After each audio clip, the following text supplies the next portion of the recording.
অবশেষে কাটল দীর্ঘদিনের অন্ধকার। রাজ্যের ক্ষমতা বদলাতেই এবার তৃণমূলের তথাকথিত মাদ্রাসা তোষণের টুটি চেপে ধরল নতুন সরকার। রাজ্যের মাদ্রাসা শিক্ষা ব্যবস্থার পরিকাঠামো এবং স্বচ্ছতা খতিয়ে দেখতে এবার বড়সড় পদক্ষেপ প্রশাসনের।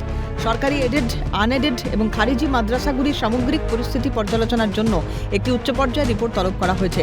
সংখ্যালঘু বিষয়ক মন্ত্রকের পক্ষ থেকে জানানো হয়েছে, জাতীয় শিক্ষানীতি এবং এনসিটিই গাইডলাইনের অবমাননা করে কোনো শিক্ষা প্রতিষ্ঠান চললে তাদের বিরুদ্ধে কঠোর ব্যবস্থা নেওয়া হবে।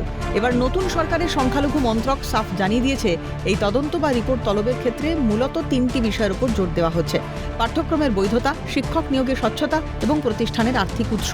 রিপোর্টে স্পষ্ট জানতে চাওয়া হয়েছে যে রাজ্যের আনএডেড মাদ্রাসাগুলির অনুমোদনের ক্ষেত্রে নির্দিষ্ট নিয়মাবলী অনুসরণ করা হয়েছিল কিনা।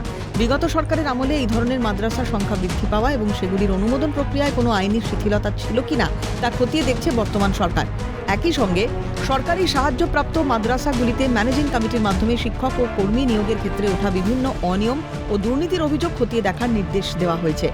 এনসিটিই নির্দেশিকা মেনে যোগ্যতার ভিত্তিতে নিয়োগ হয়েছে কিনা তাও এই রিপোর্টে যাচাই করা হবে। বোর্ড বহির্ভূত বা খারিজি মাদ্রাসাগুলির অভ্যন্তরীণ গতিবিধি এবং পাঠ্যসূচি নিয়েও রিপোর্ট চেয়েছে প্রশাসন। এই মাদ্রাসাগুলিতে শিক্ষার্থীদের কী ধরনের শিক্ষা দেওয়া হচ্ছে এবং এই প্রতিষ্ঠানগুলি পরিচালনার জন্য প্রয়োজনীয় অর্থের উৎস কী তা স্পষ্টভাবে জানতে চাওয়া হয়েছে রিপোর্টে। সংখ্যালঘু মন্ত্রকের পক্ষ থেকে সাফ জানানো হয়েছে, তদন্তে যদি কোনো মাদ্রাসায় বেআইনি বা নিয়ম বহির্ভূত কার্যকলাপের প্রমাণ মেলে তবে সেই সমস্ত প্রতিষ্ঠান অবিলম্বে বন্ধ করে দেওয়া হবে। জাতীয় শিক্ষানীতি এবং দেশের প্রচলিত আইনি কাঠামোর বাইরে গিয়ে কোনো প্রতিষ্ঠান চালানো যাবে না।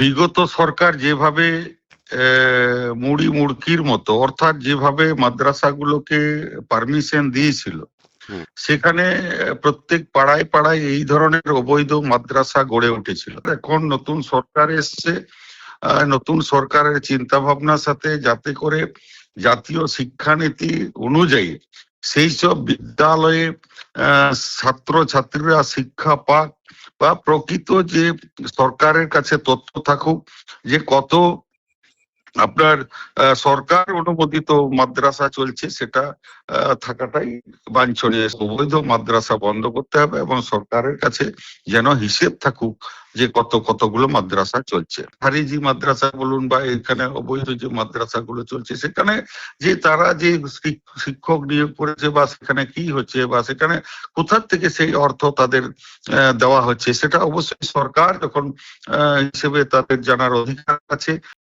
প্রশাসনের এই আকস্মিক পদক্ষেপকে কেন্দ্র করে ইতিমধ্যেই রাজ্যের শিক্ষা এবং রাজনৈতিক মহলে জোর চর্চা শুরু হয়েছে। শিক্ষা ব্যবস্থার আধুনিকীকরণ এবং স্বচ্ছতা আনার ক্ষেত্রে সরকারের এই সিদ্ধান্ত অত্যন্ত ইতিবাচক ভূমিকা নেবে বলেই মনে করছে ওয়াকিবহাল মহল। মফিজুল ইসলামের রিপোর্ট, ক্যালকাটা নিউজ।